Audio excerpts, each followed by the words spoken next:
ओम शांति। 14 अप्रैल की जो विशेष वाणी थी उसमें एक बहुत ही इम्पोर्टेंट पॉइंट है जिसे हमें गहराई से चिंतन करना है, वो है ड्रामा की पॉइंट। इसमें अगर आप वो पैरा पूरी तरह पढ़ेंगे ना तो आपको बहुत ही ज्ञान की गुह्यता पता चलेगी और एक नई अनुभूति होगी।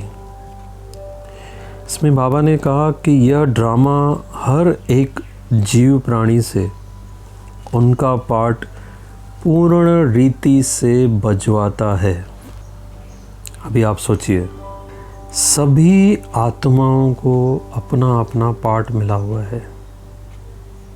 इस पॉइंट में बाबा ने विशेष गुड और बैड पार्ट डिस्कस किया है, यानी किसी को अच्छा कैरेक्टर रोल मिला हुआ है, किसी को नेगेटिव रोल मिला हुआ है, लेकिन ये ड्रामा जिसको जो रोल मिला हुआ है वो उससे बजवाता है।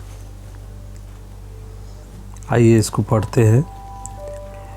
इस वैरायटी विराट ड्रामा की हर एक बात में तुम बच्चों को संपूर्ण निश्चय होना चाहिए, क्योंकि यह बना बनाया ड्रामा बिल्कुल वफादार है।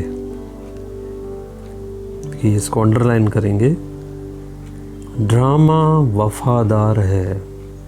ड्रामा में कभी भी मिस्टेक नहीं होती, ड्रामा में कभी भी बेवफाई किसी के साथ नहीं होती।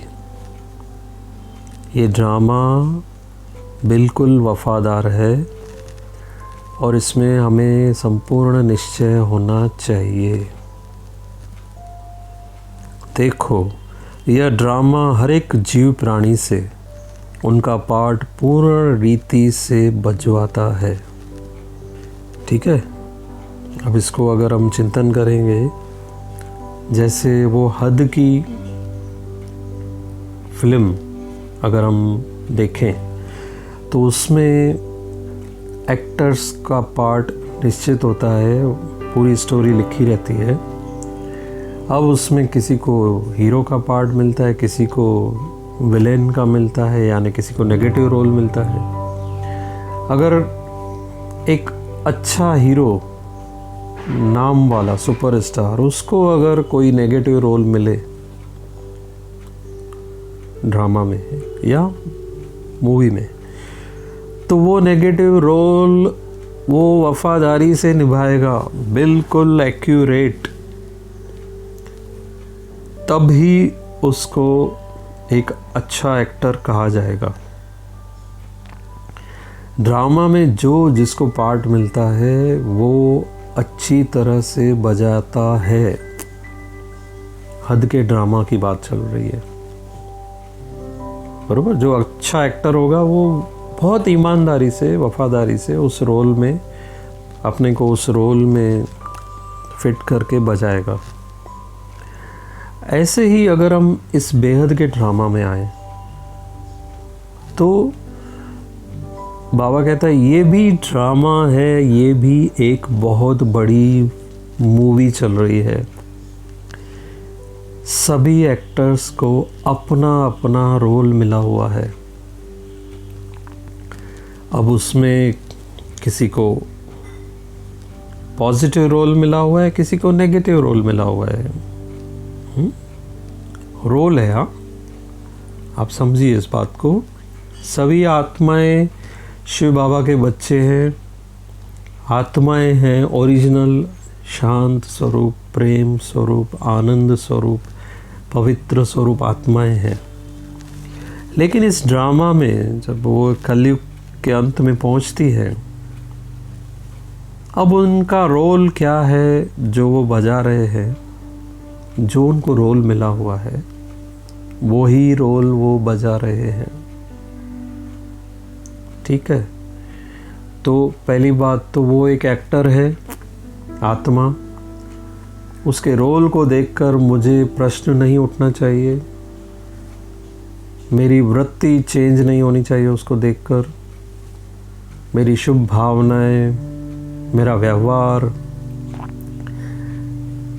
ऐसे ही देखना है जैसे एक एक्टर अपना रोल बजा रहा है। मैं भी इस मूवी में हूँ, वो भी है, और ये शूटिंग चल रही है और ये रोल बजा रहा है।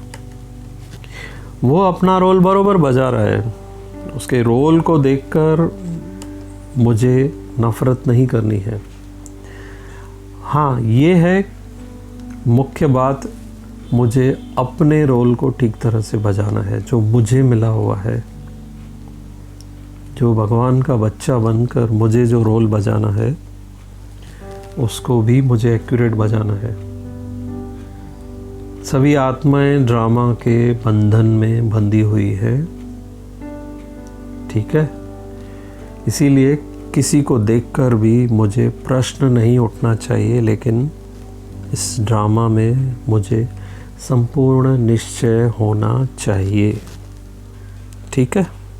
आगे चलिए पढ़ते हैं। भल कोई रॉन्ग है तो वह रॉन्ग पार्ट भी पूर्ण रीति से बजाता है, यह भी ड्रामा की नूंद है, ठीक है। जो रॉन्ग बजा रहा है ड्रामा में उसकी वैसी नूंद है, वैसा रोल है। जब रॉन्ग और राइट दोनों ही प्लान में नूंधे हुए हैं तो फिर कोई बात में संशय उठाना यह ज्ञान नहीं है, क्योंकि हर एक एक्टर अपना अपना पार्ट बजा रहा है। जैसे बाइस्कोप में अनेक भिन्न भिन्न नाम रूपधारी एक्टर्स अपनी अपनी एक्टिंग करते हैं, तो उनको देख किससे नफ़रत आवे और किससे हर्षित होवे ऐसा नहीं होता है। पता है कि यह एक खेल है जिसमें हर एक को अपना अपना गुड व बैड पार्ट मिला हुआ है, ठीक है। हद की फिल्म समझते हैं, ये एक्टर्स ऐसे हैं नहीं, ऐसा रोल इनको मिला और इन्होंने बहुत अच्छा बजाया। नेगेटिव रोल, विलेन का रोल अच्छा बजाया, बहुत अच्छा बजाया। उनको प्राइज़ मिलती है उनको उसके ऊपर भी। वैसे ही इस अनादि बने हुए बाइस्कोप को भी साक्षी हो एक रस अवस्था से हर्षित मुख हो देखते रहना है। संगठन में यह पॉइंट बहुत अच्छी रीत धारण करनी है। एक दो को ईश्वरीय रूप से देखना है, महसूसता का ज्ञान उठाए, सर्व ईश्वरीय गुणों की धारणा करनी है, साक्षी हो एक रस अवस्था से हर्षित मुख हो। ये है हमारा एटीट्यूड, दृष्टिकोण। 3 बातें, साक्षी हो, एक रस अवस्था, ऊपर नीचे नहीं, हर्षित मुख हो देखते रहना है। संगठन में यह पॉइंट बहुत अच्छी रीत धारण करनी है, क्योंकि संगठन में हर एक की कमियां दिखाई देंगी, क्योंकि नज़दीक संपर्क में आते हैं, तो वहाँ ये ड्रामा का ज्ञान बहुत ही इम्पोर्टेंट है।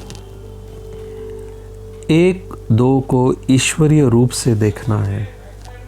जैसे बाबा ड्रामा को देखता है, आत्माओं को देखता है, ऐसे ही हमें भी देखना है। महसूसता का ज्ञान उठाए, सर्व ईश्वरीय गुणों की धारणा करनी है, ठीक है। जब महसूस होगा ड्रामा ज्ञान, ड्रामा का ज्ञान, तो फिर ईश्वरीय गुणों की धारणा आसान होगी। अपने लक्ष्य स्वरूप की स्मृति से शांत चित्त, निर्माण चित्त, धैर्यवत, मिठास, शीतलता इत्यादि सर्वदैवी गुण इमर्ज करने हैं। तो इस ज्ञान से ये सारे गुण इमर्ज होंगे। कैसे? जब हमें अपने लक्ष्य स्वरूप की स्मृति होगी कि हम कौन हैं और हम क्या बन रहे हैं, इसकी स्मृति होगी तो हमारी अवस्था में शांत चित्त, निर्माण चित्त, धैर्यता, मिठास, शीतलता, ऐसे सर्वदैवी गुण इमर्ज होंगे। तो ये बहुत इम्पॉर्टेंट पॉइंट थी ड्रामा की।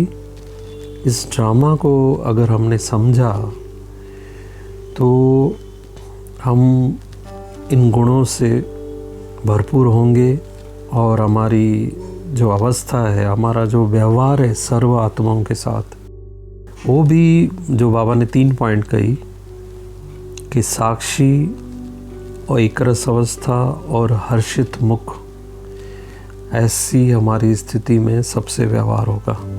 इस पैरा को अच्छी तरह से जितनी बार हो सके पढ़ेंगे तो आपको और गहराई इसकी हमें मालूम पड़ेगी और गहरी पॉइंट्स और गहरे राज स्पष्ट होंगे।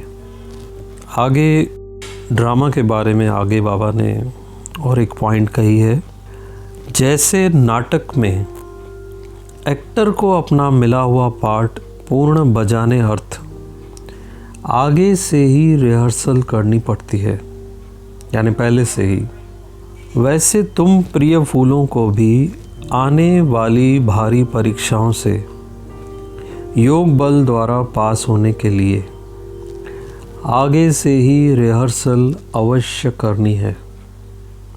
यानी पहले से ही हमें प्रैक्टिस करके रखनी है, रिहर्सल करके रखनी है। तो हम जब स्टेज पे पार्ट बजाएंगे फाइनल, जब वो सीन आएगा तब हम एक्यूरेट अपने रोल को बजा सकेंगे। लेकिन बहुत समय से लेकर अगर यह पुरुषार्थ किया हुआ नहीं होगा तो उस समय घबराहट में फेल हो जाएंगे। इसलिए पहला अपना ईश्वरीय फाउंडेशन पक्का रख दैवी गुणधारी बन जाना है। ठीक है, तो पहले से ही हमारा जो फाउंडेशन है दिव्य गुणों का, उसको पक्का करना है। उसमें ज्ञान स्वरूप अवस्था आ जाती है, गुण स्वरूप अवस्था आ जाती है। जैसे बाबा ने कहा, धैर्यता हमारे में होनी चाहिए, साक्षी दृष्टा अवस्था होनी चाहिए। ये सब की रिहर्सल हमें रोज़ करते रहना है। तो फाइनल जब पेपर होगा तो ऑटोमेटिक हमारा संस्कार बन जाएगा, आत्मा अपने आप उस अवस्था को धारण कर लेगी और उसी अवस्था में रहेगी, को मेहनत नहीं लगेगी। ओम शांति।